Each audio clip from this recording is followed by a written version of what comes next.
പോർത്തൊഴിൽ എന്ന് പറയുന്ന ഒരു കിടിലൻ സിനിമ എടുത്തതിന് ശേഷം വിഘ്നേഷ് ആര ഡയറക്ട് ചെയ്ത കര. ആ സിനിമ എടുത്ത ഒരു പുള്ളിന്റെ ഒരു നിഴല് പോലും കാണാൻ സാധിക്കാത്ത ഒരു സിനിമയാണ് കര. ഇതിലാകെ പോസിറ്റീവ് സൈഡ് എന്ന് പറയുന്നത് ജി.വി. പ്രകാശും ബാക്ക്ഗ്രൗണ്ട് സ്കോർ നന്നായിട്ടുണ്ടായിരുന്നു.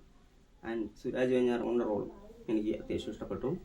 മറിച്ച് നോക്കുകയാണെന്നുണ്ടെങ്കിൽ ഭയങ്കര ലാഗ് ഫീൽ ചെയ്യുന്ന ഒരു സിനിമയാണ് കര. കരസ്വാമി ധനുഷ് ചെയ്ത ക്യാരക്ടറാണ്. പുള്ളി ഒരു കള്ളനാണ്. അപ്പോൾ പുള്ളി അതൊക്കെ നിർത്തി ലാസ്റ്റായിട്ടൊന്ന് ചെയ്തതിന് ശേഷം ഫാമിലിയായിട്ട് സെറ്റിലാകാൻ നോക്കണം. അമിത ബൈജു നായിക രണ്ടുപേരും കല്യാണം കഴിഞ്ഞ് സെറ്റിലാകാൻ നോക്കുന്നു.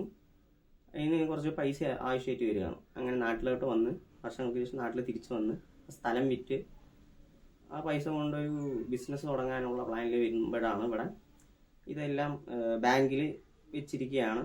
പിന്നീട് അങ്ങനത്തെ കുറച്ച് കാര്യങ്ങളും മറ്റുമാണ്. കൊള്ളപ്പലിശയും എല്ലാം കൂടെ ചേർത്ത് ആ നാട്ടുകാർ മൊത്തം പെട്ട് കിടക്കുകയാണെന്ന് മനസ്സിലാണത്.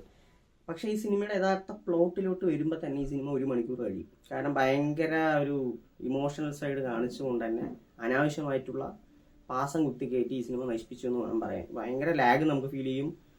ഇതിൻ്റെ ഇമോഷൻസ് ആണെങ്കിൽ നമുക്ക് വർക്കാകത്തുമില്ല. അങ്ങനെ 1 മണിക്കൂർ കഴിഞ്ഞതിന് ശേഷമാണ് ഈ കഥൻ്റെ യഥാർത്ഥ പ്ലോട്ട്, അതായത് ഈ പാവങ്ങളൊക്കെ പറ്റിക്കുന്ന ആ ബാങ്ക് കൊള്ളയടിക്കാൻ തീരുമാനിക്കുകയാണ്. വേറെ വഴിയിൽ എനിക്കാകെ മോഷ്ടിക്കാനേ അറിയില്ല, അതന്നെ ചെയ്യാം എന്ന് പറഞ്ഞ് ഇരിക്കുകയാണ്. പിന്നീട് നടക്കുന്ന കാര്യങ്ങളാണ് സിനിമ. അത്യാവശ്യം വർക്കൗട്ട് ആകേണ്ട ഒരു മരുന്ന് ഉണ്ടായിരുന്നു കയ്യിൽ.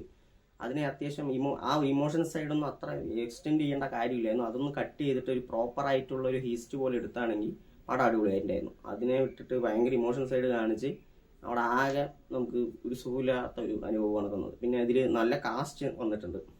അതിൽ സുരാജ് എനിക്ക് എടുത്തു പറയണം. ആ പോലീസ് ഓഫീസറായിട്ട് പുള്ളി കിടിലനായിരുന്നു.